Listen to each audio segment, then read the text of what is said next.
Hello friends, ఎవరైతే competitive ఎగ్జామ్కి prepare అవుతున్నారో, కరెంట్ అఫైర్స్ మీద క్వశ్చన్స్ కోసం వెతుకుతున్నారో, ఫస్ట్ అయితే పద్మ అవార్డ్స్ గురించి అయితే డిస్కస్ చేసుకుందాం ఫ్రెండ్స్. సో మెయిన్గా ఇప్పుడు డిఎస్సి ఎగ్జామ్ త్వరలో ఉంది కాబట్టి కొన్ని అవార్డ్స్ అనేది మనకి ఏదైనా ఇవ్వచ్చు, క్వశ్చన్ ఎక్కడి నుంచైనా ఇవ్వచ్చు మనకు. ఎందుకంటే ఒక్క పాయింట్ కూడా చాలా ఇంపార్టెంట్ కాబట్టి మనం చాలా జాగ్రత్త చదువుకోవాలి, ప్రతిదీ తెలుసుకోవాలి. సో పద్మ అవార్డ్ 2024 ఎంతమందికి పద్మ పురస్కారాలు అందాయంటే 132 మందికి పద్మ పురస్కారాలు అందాయి. చిరంజీవి వెంకయ్య నాయుడుకు పద్మ విభూషణం అవార్డు అనేది అందింది. అంటే వీరితో పాటు ఇంకా ముగ్గురికి, అంటే 5 మందికి పద్మ విభూషణ్ అవార్డు అనేది ఇచ్చిండ్రన్నమాట. సో నెక్స్ట్ వచ్చేసి పద్మ విభూషణ్ అవార్డ్స్ 2024. సో పద్మ పురస్కారాలను ప్రకటించింది ఎవరు అంటే కేంద్ర ప్రభుత్వం. మీరు ఒకవేళ క్వశ్చన్ వచ్చినట్టయితే పద్మ పురస్కారాలను ఎవరు ప్రకటించారు అని క్వశ్చన్ వస్తే కానీ మీరు కేంద్ర ప్రభుత్వం అని పెట్టండి. సో ఈ ఏడాది కంటే 2024 జనవరిలో ఐదుగురికి పద్మ విభూషణం ప్రకటించగా ఇందులో ఎవరెవరు ఉన్నారు? మెగాస్టార్ చిరంజీవి, మాజీ ఉపరాష్ట్రపతి వెంకయ్య నాయుడు పేర్లు ఉన్నాయి.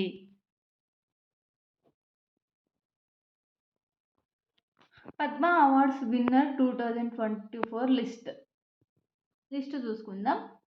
గణతంత్ర దినోత్సవం వేళ గురువారం పద్మ పురస్కారాలను ప్రకటించింది కేంద్ర ప్రభుత్వం. రిపబ్లిక్ డే రోజైతే పద్మ పురస్కారాలను ప్రకటించిందన్నమాట. ఈ ఏడాది మొత్తం ఎంతమంది? 132 మందికి పురస్కారాలు ప్రకటించగా ఇందులో 110 మందికి పద్మశ్రీ అవార్డులు 110 మందికి పద్మశ్రీ అవార్డులు దక్కాయి. సో ఇక్కడ 110 మందికి పద్మశ్రీ అవార్డులు దక్కాయి. ఎంతమందికి పద్మశ్రీ అవార్డులు దక్కాయి అనే క్వశ్చన్ వస్తే 110 అని పెట్టండి. సో నెక్స్ట్ వచ్చేసి 5గురికి పద్మ విభూషణం ప్రకటించగా ఇందులో ఆంధ్రప్రదేశ్ నుంచి సినీ హీరో ఎవరు? చిరంజీవి, మాజీ ఉపరాష్ట్రపతి వెంకయ్య నాయుడు పేర్లు ఉన్నాయి. నెక్స్ట్ వచ్చేసి తమిళనాడు నుంచి వైజయంతిమాల బాలికి కూడా పద్మ విభూషణం దక్కింది. తమిళనాడు నుంచి వైజయంతిమాల బాలికి, ఓకేనా. సో మరో 17 మందిని పద్మభూషణ్ అవార్డులు వరించాయి. వాళ్ళనే కాకుండా మళ్ళీ మరో 17 మందికి కూడా పద్మవిభూషణ్ అవార్డులు వరించాయన్నమాట. ఇక తమిళనాడుకు చెందిన హీరో విజయకాంత్కు కళా విభాగంలో పద్మభూషణ్ అవార్డు దక్కింది. తమిళనాడుకు చెందిన విజయకాంత్ అంట కళల విభాగంలో పద్మభూషణ్ అవార్డు దక్కిందంట. మరోసారి చూసుకుందాం. పద్మ విభూషణ్ అవార్డులు 5 మందికి అని చెప్పాం కదా. సో వాళ్ళ పేర్లు: వైజయంతిమాల బాలి, కళారంగం, తమిళనాడు. వైజయంతిమాల బాలి, కళారంగం, తమిళనాడు. కోణిదేల చిరంజీవి, కళారంగం, ఆంధ్రప్రదేశ్. నెక్స్ట్ వచ్చేసి Venkaiah Naidu, public affairs, Andhra Pradesh. Venkaiah Naidu public affairs ఎక్కడి నుంచి? ఆంధ్రప్రదేశ్కి చెందినవాడు. బిందేశ్వర్ పాఠక్, సామాజిక సేవ ఎక్కడి నుంచి అంటే బీహార్. బిందేశ్వర్ పాఠక్, సామాజిక సేవ, బీహార్. పద్మ సుబ్రహ్మణ్యం, కళారంగం ఎక్కడి నుంచి అంటే తమిళనాడు. సో మరోసారి చూసుకుందామా. వైజయంతిమాల బాలి, కళారంగం, తమిళనాడు. కోణిదేల చిరంజీవి, కళారంగం, ఆంధ్రప్రదేశ్. Venkaiah Naidu public affairs, Andhra Pradesh. బిందేశ్వర్ పాఠక్, సామాజిక సేవ, బీహార్. పద్మ సుబ్రహ్మణ్యం, కళారంగం, తమిళనాడు. పద్మభూషణ్ అవార్డులు 2024 మరో 5 మంది పేర్లు. సో ఫాతిమా బీవి, కేరళకు చెందిన ఆమె ఫాతిమా బీవి. హార్ముజ్జీ ఎన్ కామా, మహారాష్ట్రకు చెందిన అతను హార్ముజ్జీ ఎన్ కామా, మహారాష్ట్ర. మిథున్ చక్రబోర్తి, పశ్చిమ బెంగాల్. మిథున్ చక్రబోర్తి, పశ్చిమ బెంగాల్. సీతారాం జిందాల్, కర్ణాటక. సీతారాం జిందాల్ ఎక్కడికి చెందినవాడు అంటే కర్ణాటక. యంగ్ లియు, తైవాన్, వ్యాపారంగం. యంగ్ లియు, తైవాన్, వ్యాపారంగం. నెక్స్ట్ అశ్విని బాలచందర్ మెహతా, మహారాష్ట్ర. అశ్విని బాలచందర్ మెహతా, మహారాష్ట్ర.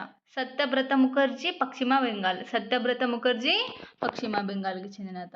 నెక్స్ట్ రామ్ నాయక్ మహారాష్ట్రకు చెందిన అతను. రామ్ నాయక్ మహారాష్ట్రకు చెందిన అతను. తేజస్ మధుసూదన్ పటేల్ గుజరాత్కి చెందిన అతను. తేజస్ మధుసూదన్ పటేల్ ఎక్కడికి చెందిన అతను అంటే గుజరాత్. రాజగోపాల్ కేరళ. రాజగోపాల్ కేరళ. రీన్ పోచే లద్దాఖ్. యాక్చువల్లీ లడక్ అంటారు, లద్దాఖ్ అని ఇచ్చిండ్రు. సరే, రీన్ పోచే లద్దాఖ్. ప్యారీలాల్ శర్మ మహారాష్ట్ర. నెక్స్ట్ ప్రసాద్ ఠాగూర్ బిహార్. ఉషా ఉత్తప్ బెంగాల్. విజయకాంత్ తమిళనాడు. కుందన్ వ్యాస్ మహారాష్ట్ర. అంబదాస్ రాజ్దత్ మహారాష్ట్ర. పద్మశ్రీ అవార్డులు. ఏపీకి చెందిన హరికథ కళాకారిణి ఉమామహేశ్వరికి పద్మశ్రీ అవార్డు ఇచ్చిండ్రన్నమాట. ఏపీకి చెందిన హరికథ కళాకారిణి ఎవరు? ఆమె ఉమామహేశ్వరి. ఆమెకు పద్మశ్రీ అవార్డు ఇచ్చిండ్రన్నమాట. నెక్స్ట్ వచ్చేసి నారాయణపేట జిల్లా దామరగిద్ద వాసి దాసరి కొండప్పకు బుర్ర వీణ వాయిద్యకారుడు పద్మశ్రీ అవార్డు ఇచ్చిండ్రన్నమాట. నారాయణపేట జిల్లాకు చెందిన దామరగిద్ద వాసి ఎవరు? దాసరి కొండప్ప బుర్రవీణ వాయిద్యకారుడు అంట. అతనికి పద్మశ్రీ అవార్డు ఇచ్చిండ్రు. తెలంగాణకు చెందిన యక్షగాన కళాకారుడు గడ్డం సమ్మయ్యకు పద్మశ్రీ. మీకు క్వశ్చన్ కూడా రావచ్చు, తెలంగాణకి చెందిన యక్షగాన కళాకారుడు ఎవరు అని కూడా రావచ్చు. అప్పుడు ఆన్సర్ ఏం పెట్టాలి? గడ్డం సమ్మయ్య. సో నెక్స్ట్ గడ్డం సమ్మయ్యకు పద్మశ్రీ అవార్డు కూడా వచ్చింది. నెక్స్ట్ తెలంగాణకి చెందిన కేతావ సోమ్లాల్ సాహిత్యంకు పద్మశ్రీ అవార్డు దక్కింది. తెలంగాణకు చెందిన కేతావ సోమ్లాల్ సాహిత్యంకు పద్మశ్రీ అవార్డు దక్కింది. ఇతనికి కళల విభాగంలో ఆనందచారి తెలంగాణకి పద్మశ్రీ అవార్డు దక్కింది. ఇతనికి కాదు, కళల విభాగంలో ఆనందచారి తెలంగాణకి పద్మశ్రీ అవార్డు దక్కింది. సాహిత్యం విభాగంలో నల్గొండ జిల్లాకు చెందిన కుర్రెళ్ళ విఠలాచార్యకు కూడా పద్మశ్రీ దక్కింది. పద్మశ్రీ అవార్డు దక్కింది. పార్వతి బారువా అస్సాంకు చెందిన ఆమె. భారతదేశపు తొలి మహిళ. ఏనుగు మావిటి జంతు సంరక్షణలో చేసిన కృషికి అవార్డును ప్రకటించారు. పార్వతి బారువా, ఇది ఇంపార్టెంట్. పార్వతి బారువా ఎక్కడి నుంచైనా క్వశ్చన్ రావచ్చు. అస్సాంకి చెందిన ఆమె భారతదేశపు తొలి మహిళ. ఇలాంటి తొలి మహిళ కానీ ఫస్ట్ ఏదైతే పొజిషన్ ఉంటుందో అవి చాలా ఇంపార్టెంట్.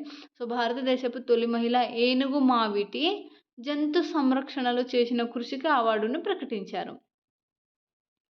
జగేశ్వర్ యాదవ్ ఛత్తీస్గఢ్కు చెందిన అతను. జగేశ్వర్ యాదవ్ అట్టడుగున ఉన్న బిర్వోర్ పహాడి కోర్వ గిరిజన తెగ ప్రజల అభ్యున్నతి కోసం కృషి చేశాడు. జగేశ్వర్ యాదవ్ అట్టడుగున ఉన్న బీర్వోర్ పహాడి కోర్వ గిరిజన తెగ ప్రజల అభ్యున్నతి కోసం కృషి చేశారు. చార్మి ముర్ము జార్ఖండ్కు చెందిన ఆమె. సో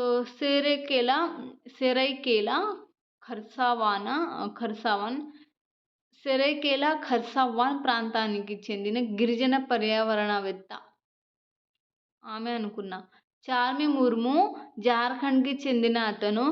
సెరైకేలా ఖర్సావాన్ ప్రాంతానికి చెందిన గిరిజన పర్యావరణవేత్త. 30 లక్షల మొక్కలను నాటేందుకు కృషి చేశాడు. గ్రేట్ ఇతను. గుర్విందర్ సింగ్ హర్యానా నిరాశ్రయులైన నిరుపేదలు, మహిళలు, అనాథలు, దివ్యాంగుల అభ్యున్నతి కోసం కృషి చేస్తున్నారు. గుర్విందర్ సింగ్ హర్యానాకు చెందిన అతను. నిరాశ్రయులైన నిరుపేదలు, మహిళలు, అనాథలు, దివ్యాంగుల అభ్యున్నతి కోసం కృషి చేస్తున్నారు. బాల్ గోపాల్ ధామ్ పేరుతో అనేక సేవా కార్యక్రమాలు చేస్తున్నారు. సత్యనారాయణ బేలేరి కేరళకు చెందిన అతను. సత్యనారాయణ బేలేరి కాసరగోడుకు చెందిన రైతు ఇతను. సో సంప్రదాయ వరి రకాలను సంరక్షించడంలో పేరుగాంచారు. అంతేకాక సంగం కిమా పశ్చిమ బెంగాల్ ఐజ్వాల్కు చెందిన సామాజిక కార్యకర్త. కె చెల్లమ్మాల్ దక్షిణ అండమాన్కు చెందిన ఆర్గానిక్ రైతు. సేంద్రియ వ్యవసాయాన్ని విజయవంతంగా అభివృద్ధి చేశారు. 5 దశాబ్దాలుగా సేంద్రియ వ్యవసాయ రంగంలో కృషి చేస్తున్నారు. కళల విభాగంలో చూస్తే జానకీలాల్ రాజస్థాన్, గోపీనాథ్ స్పైన్ ఒడిశాకు చెందిన అతను, స్మృతి రేఖ చక్మా త్రిపుర, ఓంకార్ ప్రకాష్ మధ్యప్రదేశ్కి చెందిన అతను, భద్రప్పన్ తమిళనాడు, రతన్ కహార్ పశ్చిమ బెంగాల్. వీళ్ళందరికీ ఇవంతా ఇంపార్టెంట్ ఏం కాదు, పద్మశ్రీ అవార్డులు అనేది దక్కాయి. సో మెయిన్ అయితే ఫస్ట్ చూసుకోండి. మీకు ఏదైనా ఉంటే ఇట్లా స్క్రీన్ షాట్. ఇక్కడ చూడు, ఈ ఏడాది మొత్తం 110 మందికి పద్మశ్రీ అవార్డులు దక్కాయి. గత ఏడాది 2013లో చూస్తే 6 మందికి పద్మవిభూషణ్ దక్కాయన్నమాట. 9 మందికి పద్మభూషణ్. సో 91 మందికి పద్మశ్రీ పురస్కారం అందజేసింది కేంద్ర ప్రభుత్వం.